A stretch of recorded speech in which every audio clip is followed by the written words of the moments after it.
Thank you. All right. Hey, everybody. How's everybody doing? Good.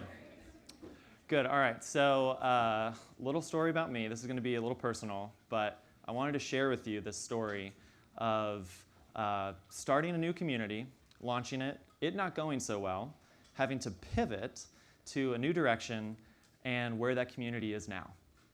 But before that, let me tell you a little bit more about me, which was covered a little bit a second ago. I do have over a decade of experience in marketing. I started off in the skiing world, moved on to startups, and am now in the cybersecurity industry with Webroot. I'm an espresso-holic. I love coffee. I think my team that's here can tell you I probably have a problem that I'm not going to admit, but I do. And if any other coffee nerds out there want to get at me, please let's talk about this later today. I'll be around. I'm a soccer fanatic too, massive Manchester City supporter. So if there are any Man United fans in the audience, please keep that to yourself. I don't want to talk about that. And I'm a skier. Yeah, that's fine. You can go. And I'm a skier. It's what brought me to Colorado 12 years ago now, and just love it. My wife and I have 2 little wiener dogs, long-hair wiener dogs, and that's us on top of Mount Evans. We actually take them everywhere. And shameless plug, because my wife would kill me if I didn't do this, you can follow them on Instagram at Boris von Snickelfritz. Okay, so flashback to about July 2017, we launched our new community. We launched the Luminaries. And the Luminaries wasn't just a normal community, it was really for our advocates. It was for our managed service providers, which for us is the lifeblood of our company. So these managed service providers, we wanted to create this really tailored personal experience for them and a private experience so they can share best practices with each other, so they can talk to one another, form better relationships with each other, and form a better relationship with us. But for us to get those resources to build this new community, we had to kind of show or talk to our bosses about the business value that we'd be driving for this community or with this community. And so for us, that meant referrals. So we wanted to create this referral engine within the community. And it's one of those things that it sounded like a great idea at the time. It was a great hypothesis. Everybody's bought in, and we launched the community. So we built it. It's July, maybe end of July, and we decided to actually turn on this referral engine. So the program started to launch. We didn't see any referrals coming in, and we thought, well, wait a second, what's going on here? This is something that this is going to work. Everybody got bought in on this. This is going to be like, this is an amazing idea. Didn't work because, well, I'll get to that. But the problem was we asked our community members if they had a problem with referrals. And actually, most of them didn't. So we asked them if they had a problem. And they said, no, we don't mind at all. That's something that's fine. Well, I'd love to talk to people about Webroot because we love Webroot. We love talking about you guys. But we didn't see any of those referrals coming in. So then we thought, okay, a few weeks have gone by. Maybe they don't know what a good referral looks like. So we created some educational challenges around those referrals. And still, even those landed pretty well. A lot of people were taking those challenges and were doing and completing those challenges and consuming that content. A few weeks later go by, still nothing. Fast forward to a few months, and we got 25 referrals in about 4 months, and only one of those our team could actually use. So, and that actually was a closed loss. So the whole program was, at least this referral program, was just a complete and utter failure. But the one thing that we realized was we are not our customers. We were very self-serving in this first endeavor. This was something that we wanted to do. We thought would be a good idea. We thought that we could leverage these folks in this way. But this clearly wasn't working. So we kind of came together as a little team internally to decide, okay, so what do we want to do now? And the idea there was to bring our customers close as possible into this experience. So I'll get to where that led us in a bit, but before we were able to really perform and execute on this new idea, we had to get buy-in with my boss, our CMO, And I had to kind of go up there into the lion's den and say, like, okay, I hold my hands up. This is a failure. This did not work. So if any of you, are in a similar situation where maybe things aren't going so well right now, and you told your boss or your boss's boss about this referral program, for instance, or whatever it might be, and it's not really panning out, there are a few tips I can provide, given my experience, on how that conversation can go, and kind of arm you with some pointers for that conversation. Oh, sorry. Oh no, I blew it. Okay, that's coming up. It's totally fine. So when you're going into that conversation, you want to think about a couple of things. The first thing would be own it, completely own that you made a mistake. Like, put your hands up, take full responsibility for it.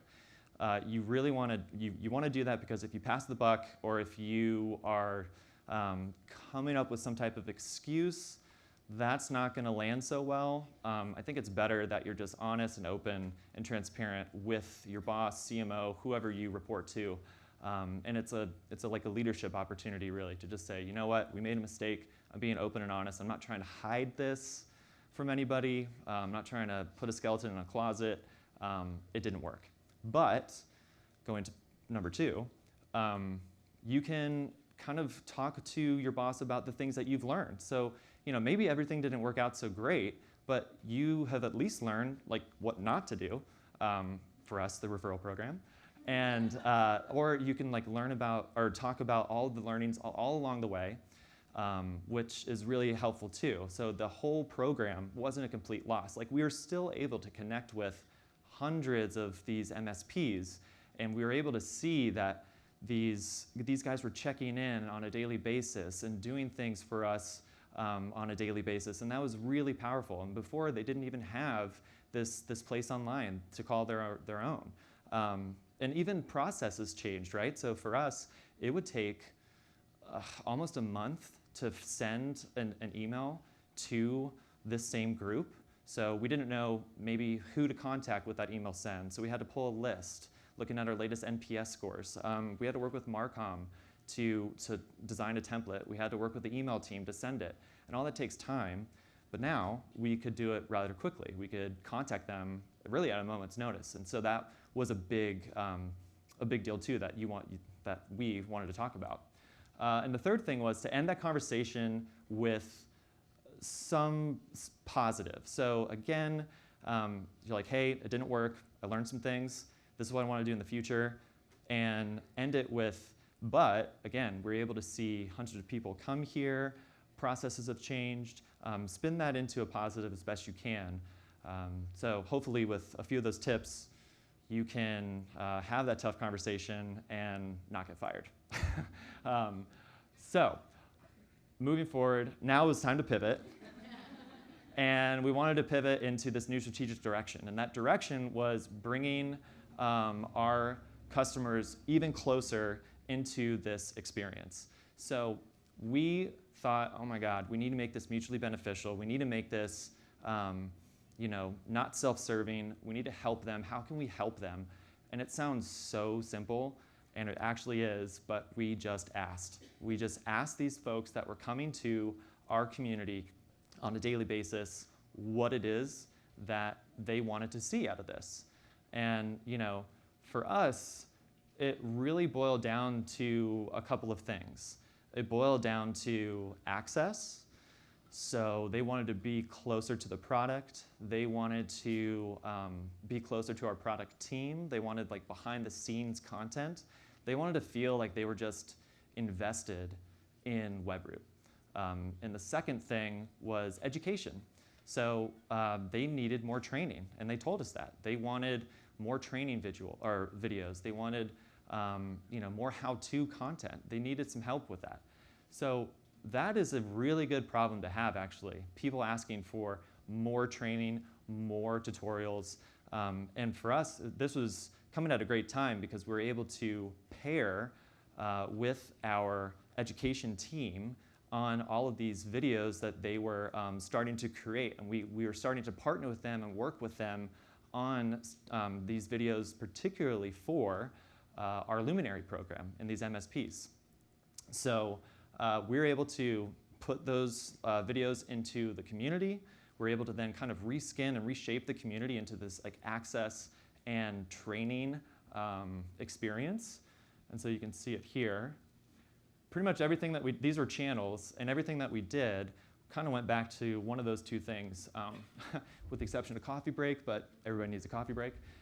So you're able to connect with us. There are some educational elements, connect with others with events. So you'd click into one of these channels, and then you'd be able to see all of these certifications and all these trainings. So each one of these is a video or linking to a training. And if you're an endpoint customer, we have many, you'd be able to take all the endpoint trainings that you want. These are, can be hours long. It's very difficult.